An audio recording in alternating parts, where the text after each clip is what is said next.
Hey everybody, Scout Crafty here again, midweek Wednesday. Hope you're doing well. Hope you had a nice New Year's Day celebration. I just finished watching my buddy Ken Lots of Trains, who did the New Year's Eve or New Year's Day lantern light off, and it was just absolutely fantastic. He did such a wonderful job of taking everybody's photographs that was sent in from all over the world, all over the country.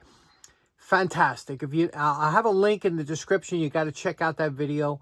So I did mine, and I was thinking when I was lighting my lanterns, it's a lot of fun, and you tend to remember people that have passed on or whatever. For some reason, it just brings that feeling to you lighting up these lanterns. And I was thinking, it's so funny. A friend of mine who had passed away a few years ago came into mind. And I wanted to talk real quick about that because how he passed away, he actually was restoring a ship and stepped on a rusty nail and got blood poisoning and died. And what a great guy this guy was. And I want to talk real quick, not that I'm a safety Sally.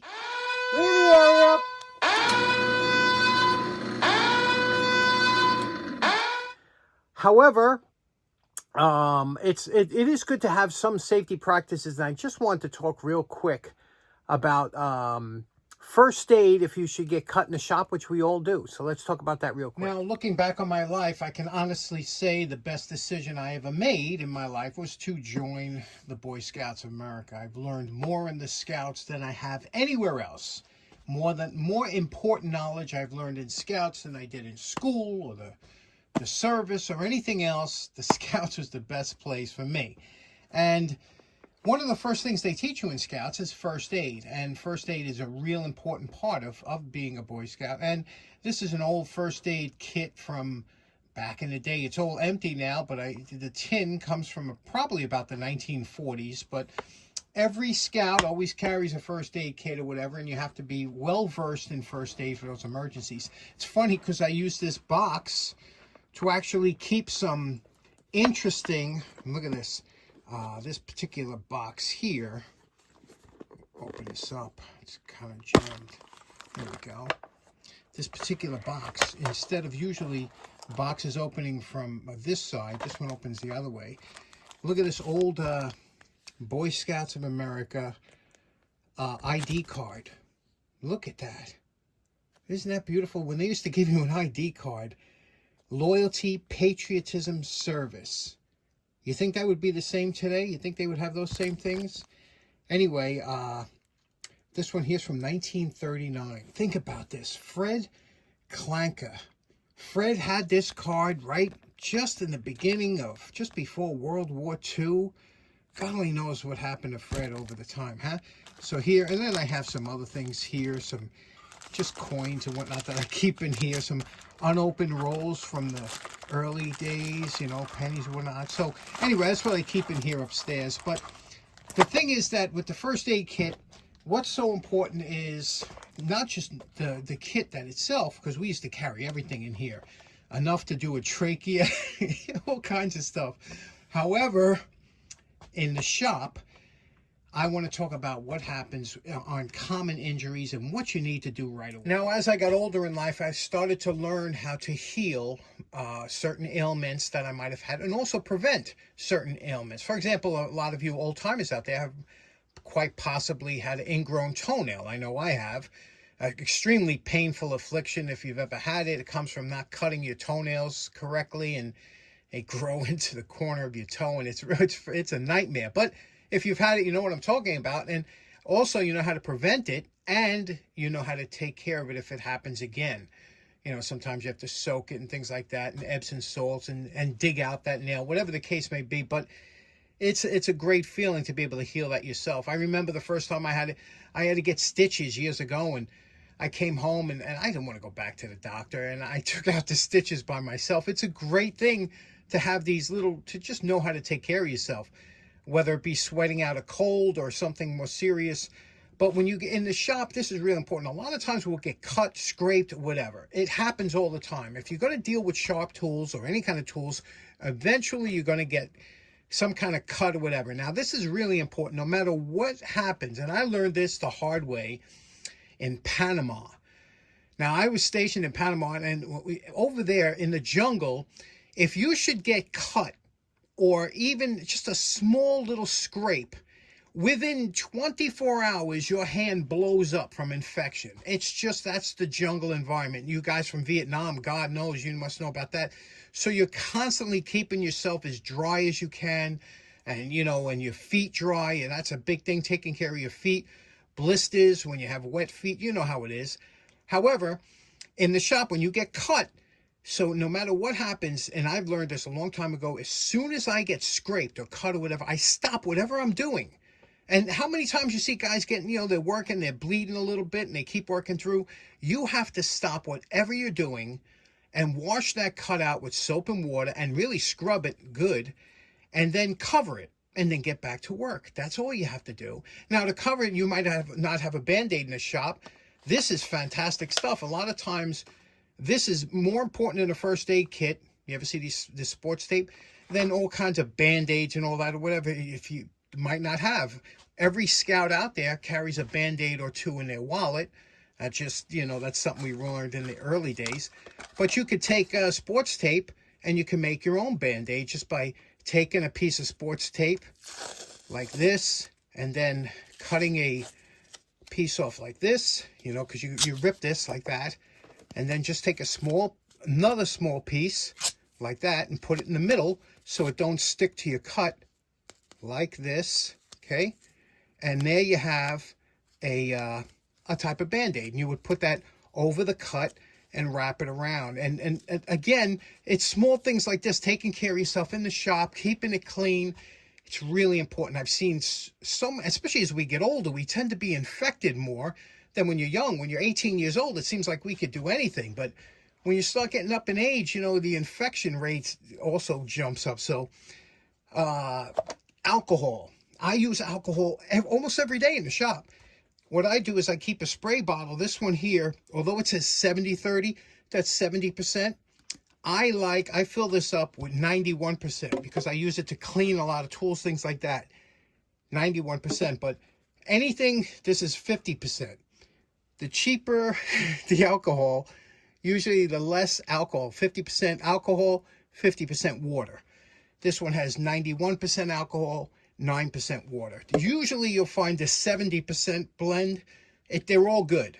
But even if you get cut, after you wash off your hand with soap and water, spray it down with some alcohol. It might burn for a second. It's okay. Then wrap it up with something clean, even paper towel and some tape, anything. Just get your scrapes, your cuts, cover them up. That's really important. I can't tell you, because I've seen a lot of guys get these infections. And once you get blown up, you know, it's hard to get rid of an infection. So just a little tip for the new year. Keep that in mind. Keep alcohol in the shop. I'm telling you, I use it every day to clean stuff. It's a fantastic cleaner. It's inexpensive. Put it in a spray bottle next to your 50-50. Don't be stingy with the alcohol either. Okay, next up, let's talk about levels for a minute, huh? Good friend of the show by the name of Chris Ciccarelli. He lives upstate New York. Good friend of mine. He has a channel called CC Scraps. He does tool restorations. He does scrapping. Great guy, great channel. You know what's so great about these smaller channels, like myself and a lot of you out there?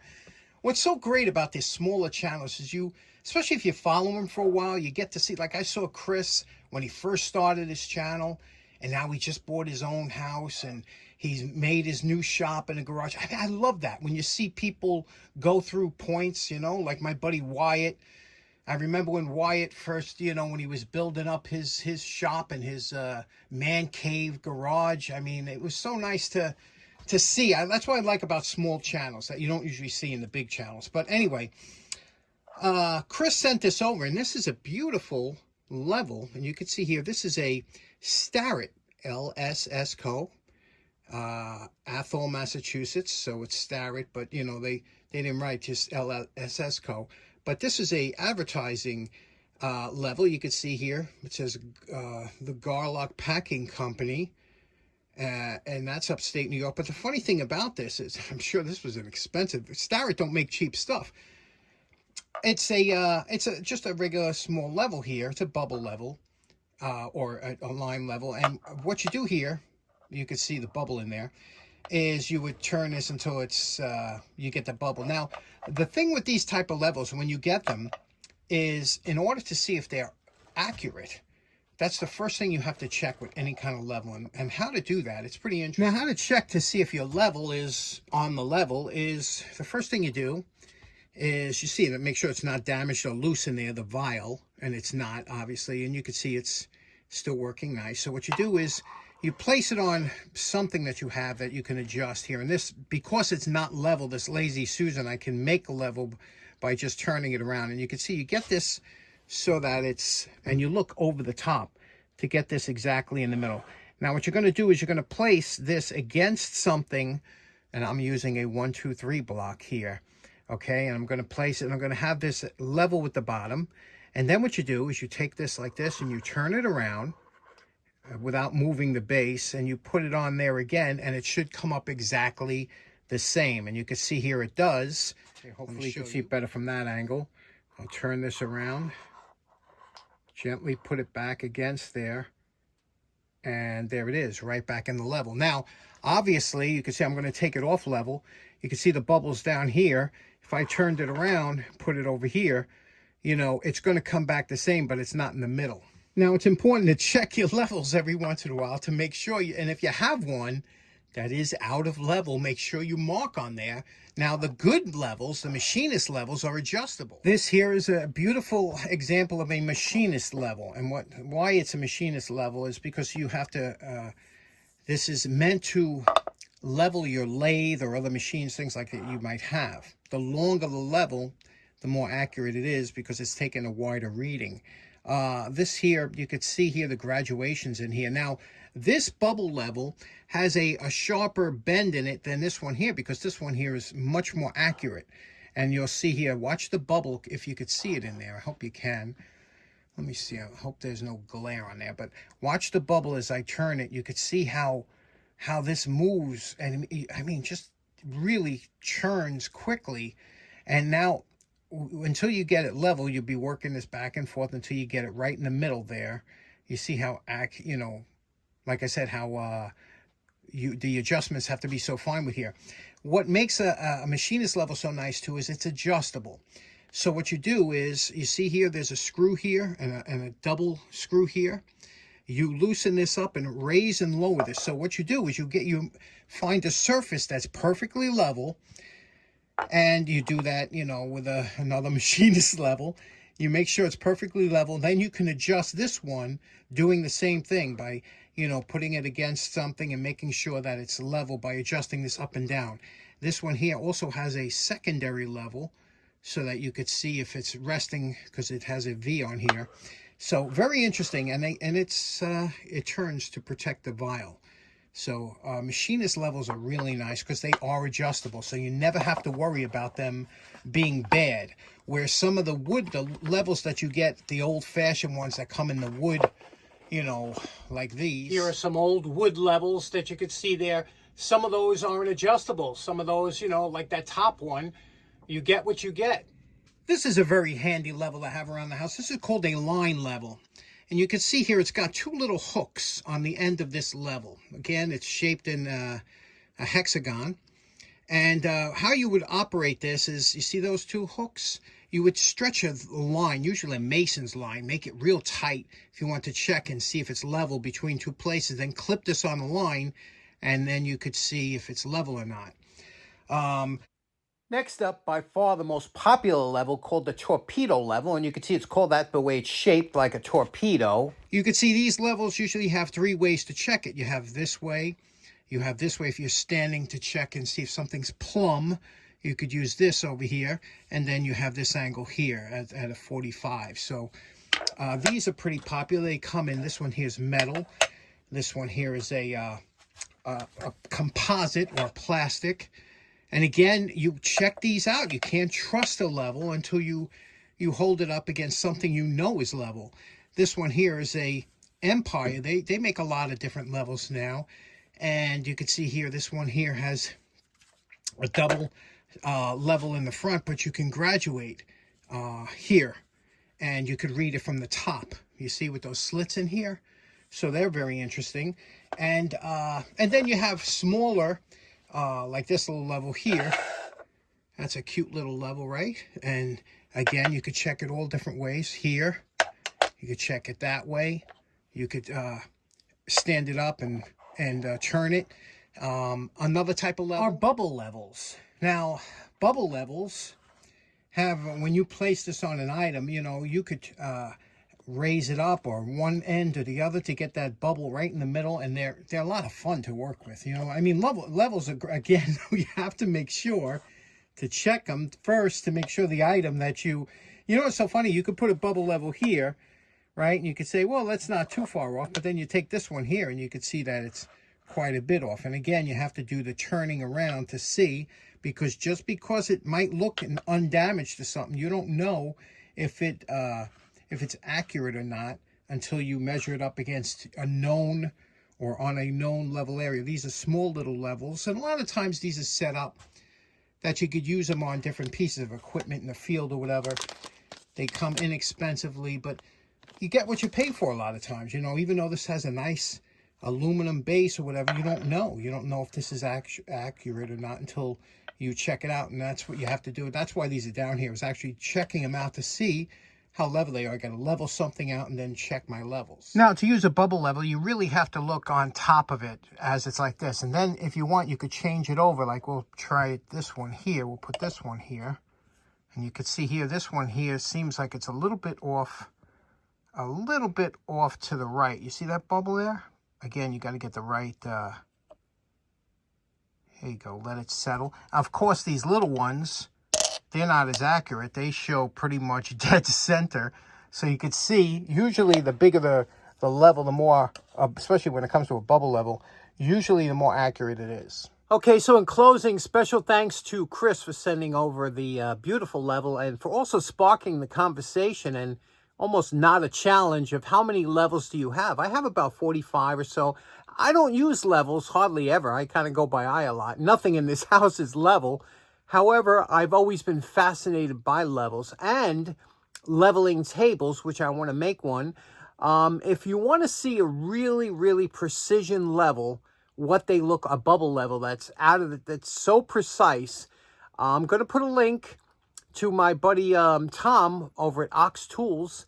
He did a video on a super precision bubble level that you've never seen anything like. So, and he repaired it. Really good video. I'll have a link in the description. Also, thanks so much for tuning in. Again, let me know in the comments how many levels do you think you have. I'm sure if you're a carpenter or something, you might use them more often. But anyway, thanks so much for tuning in. Hope you have a great day. Take care now. Bye-bye.